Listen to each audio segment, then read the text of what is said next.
அன்பார்ந்த ஸ்ரீ வேலவன் ஜோதிட அன்பர்களுக்கும் ஆன்மீக பண்பாளர்களுக்கும் அடியேன் ஜோதிட ஆராய்ச்சியாளர் காஞ்சிபுரம் ஏகாம்பரத்தின் நமஸ்காரங்களை தெரிவித்துக் கொள்கிறேன். இப்பதிவின் மூலம் நாம் பார்க்க இருப்பது மகா வியதிபாதம் ஆகும். மார்கழி மாதம் என்றாலே சிறப்பு வாய்ந்தது. ஏனென்றால் மாதங்களில் நான் மார்கழியாக இருக்கிறேன் என்கிறார் கிருஷ்ண பரமாத்மா. ஜோதிட ரீதியாக பார்க்கின்ற பொழுது ஸ்ரீ சூரிய பகவான் குரு பகவானின் மூலத்திரிகோண வீடான தனுசு ராசியில் பிரவேசிக்கும் காலமே மார்கழி மாதம் என்பது நாம் அனைவரும் அறிந்ததே. அதன் உள் சூட்சமத்தை பார்க்கின்ற பொழுது அங்கு குரு பகவானும் ஸ்ரீ சூரிய பகவானும் ஒன்று இணைகிறார்கள். இவர்கள் இரு ஒளி கிரகங்களும் ஒன்று இணையும் பொழுது ஜாதக ரீதியாக ஏற்படுகின்ற தோஷங்களையெல்லாம் போக்கிக் கொள்ள ஒரு அற்புதமான மாதமாக இந்த மார்கழி மாதம் விளங்குகிறது என்பதைத்தான் இது சுட்டி காட்டுகிறது. அதனால் என்னவோ காலபுருஷ தத்துவத்தின்படி 9வது ராசியாக இது அமைந்துள்ளது. 9ஆம் இடம் என்பது பாக்கியஸ்தானமாகும். ஒரு தனி மனிதன் வாழ்க்கையில் தான் பெறக்கூடிய பாக்கியங்களை தான் சொல்வது இந்த 9ஆம் பாவகமாகும். அதன் உள் சூட்சமத்தை இன்னும் ஆராய்ந்து பார்க்கின்ற பொழுது அது தந்தையின் காரகம் என்ற உறவை கொண்டிருக்கிறது.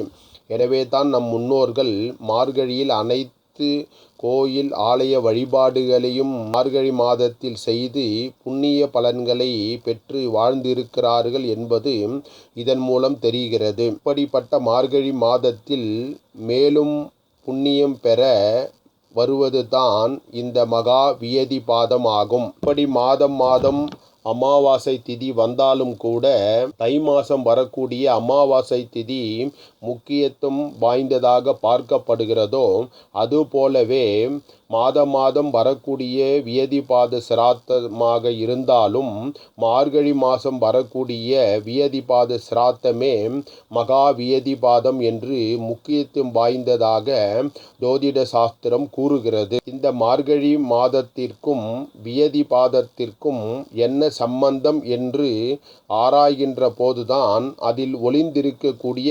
அதிசூட்சமமான உண்மையை நான் புரிந்து கொண்டேன். இதை உங்களுக்கும் தெரிவித்து நீங்களும் பயனடைய வேண்டும் என்ற நல் எண்ணத்தின் அடிப்படையில் தான் இந்த வீடியோவை உங்களுடன் நான் பகிர்ந்து கொள்கிறேன். அதாவது மனிதனுடைய இறப்பை 4 வகை கர்மாக்களாக பிரித்து பார்க்கலாம். நம்முடைய முன்னோர்கள் ஒரு காலகட்டத்தில் 120 ஆண்டுகள் வாழ்ந்து இருக்கிறார்கள். அது சுபகர்மாவாக பார்க்கப்பட்டது.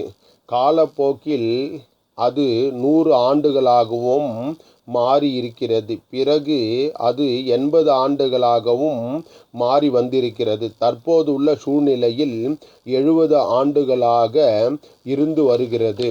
ஆகவே ஒருவர் 70 ஆண்டுகள் வரை நோய் நொடி இன்றி இயற்கையாகவே மரணித்தால் அது சுபகர்மாவாகும்.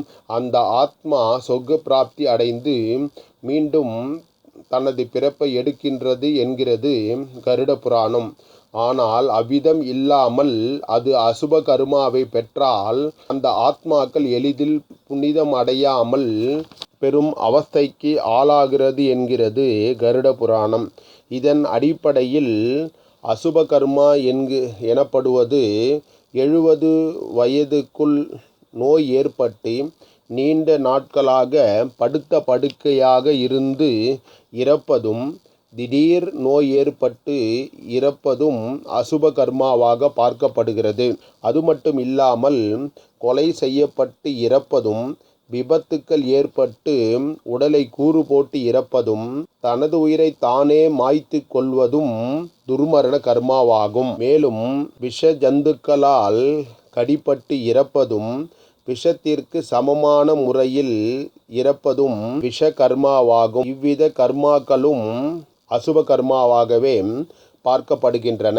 மேலும் தனிஷ்டா பஞ்சமி என்று சொல்லக்கூடிய அவிட்டம், சதயம், பூரட்டாதி, உத்திரட்டாதி, ரேவதி போன்ற நட்சத்திரத்தில் நமது முன்னோர்கள் இறந்து இருப்பதும், புரட்டாசி மாதம் தேய்பிறை அஷ்டமி திதியும் சனிக்கிழமையும் இருக்கும் நாளில் இறப்பவர்களும் ஐப்பசி மாதம் அனுச நட்சத்திரம் சனிக்கிழமையும் சேர்ந்து வரும் நாளில் இறப்பவர்களும் துர்மரண கர்மாவை சார்ந்ததாகும்.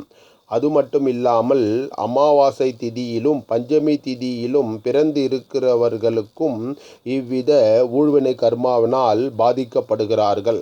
அது மட்டும் இல்லாமல் ஸ்ரீ ராகு பகவானின் நாமயோகமான மகேந்திரம் திருதி வியதிபாதம் நாமயோகத்தில் பிறந்து இருப்பவர்களும் பூசம் நட்சத்திரத்தை ராசியாகவோ லக்ன புள்ளியாகவோ இருந்து பிறந்து இருப்பவர்களும் இவ்வித கர்மாக்களால் பாதிக்கப்படுகிறார்கள்.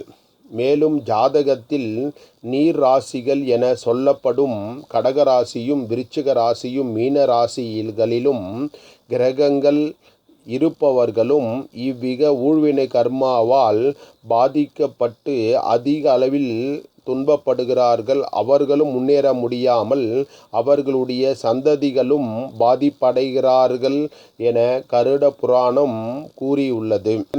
இதனை கண்டறிந்த வேதவியாசர் மகாவிஷ்ணுவிடம் பூலோகத்தில் மனிதர்கள் இத்துன்பத்தினால் அதிகம் பாதிக்கப்படுகிறார்கள். அவர்களின் ஊழ்வினை கர்மதோஷம் நீங்க தாங்களே அருள் புரிய வேண்டும் என கேட்டபொழுது அவர் கூறிய உபாயம் தமிழ்நாடு திருநெல்வேலியில் உள்ள தாமிரபரணி ஆற்றங்கரையில் எழுந்தருளி உள்ள ஸ்ரீ பக்தவச்சல பெருமாள் ஆலய வழிபாடாகும். இங்கு மகா வியதிபாத தினத்தன்று அதிகாலையில் பெருமாளுக்கு தீர்த்தவாரி நடைபெற்று பிறகு அபிஷேக ஆராதனைகள் நடைபெறுகின்றன. இந்த ஆலயத்தின் மூர்த்தியாக விளங்குபவரே ஸ்ரீ பக்தவச்சல பெருமாள் ஆகும்.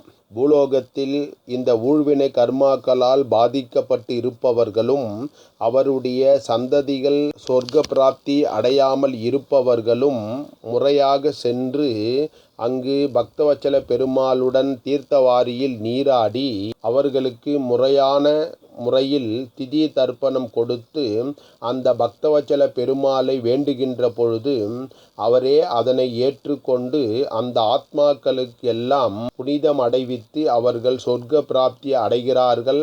அதனால் அந்த ஆத்மாக்கள் எல்லாம் யாரால் சொர்க்க பிராப்தி நாம் அடைந்தோமோ அவர்களை வாழ்த்துகிறார்கள். அதன் மூலம் அவர்களும் அவர்களுடைய சந்ததிகளும் இப்பூலோகத்தில் அவ்வூழ்வினை கர்மாவிலிருந்து தப்பித்து கொள்கிறார்கள் என்ற சூட்சமமான உண்மத்தை மகாவிஷ்ணுவிடம் இருந்து கேட்டறிந்த வியாசர் தன்னுடைய ஜோதிட சாஸ்திரத்தில் இதனை தன்னுடைய சீடர்களுக்கு தெரிவித்திருக்கிறார். அதன் வழியில் என்னுடைய குருநாதரும் அதை கற்று உணர்ந்து அவரிடமிருந்து நானும் அதனை கற்றுக்கொண்டு கடந்த 5 ஆண்டுகளாக இந்த நற்காரியத்தை செய்து வருகிறேன். அதன் அடிப்படையில் வருகின்ற மார்கழி மாதம் 12ஆம் தேதி, அதாவது ஆங்கில தேதி 27/12/2025 சனிக்கிழமையன்று மகா வியதிபாதம் வருகிறது. அன்றைய தினம் நமது ஸ்ரீ வேலவன் ஜோதிடத்தின் மூலம் இந்த மகா வியதிபாத பயணத்தை ஏற்பாடு செய்திருக்கிறேன். ஆகவே நீங்களும் உங்களுடைய நண்பர்களும் இதனை அறிந்து இந்த மகா வியதிபாத தினத்தில் கலந்து கொண்டு ஸ்ரீ பக்தவச்சல பெருமாளின் அருளை பெற்று உங்களுடைய முன்னோர்களின் ஏற்பட்டுள்ள ஊழ்வினை கர்மாக்களுக்கும் உங்களுடைய குடும்பத்தில் சூழ்ந்திருக்கின்ற ஊழ்வினை கர்மாக்களை எல்லாம் நீங்கள் போக்கிக் கொள்ள வேண்டுமாய் உங்களிடம் கேட்டுக்கொண்டு உங்களிடமிருந்து விடைபெறுகிறேன். நன்றி, நமஸ்காரம்.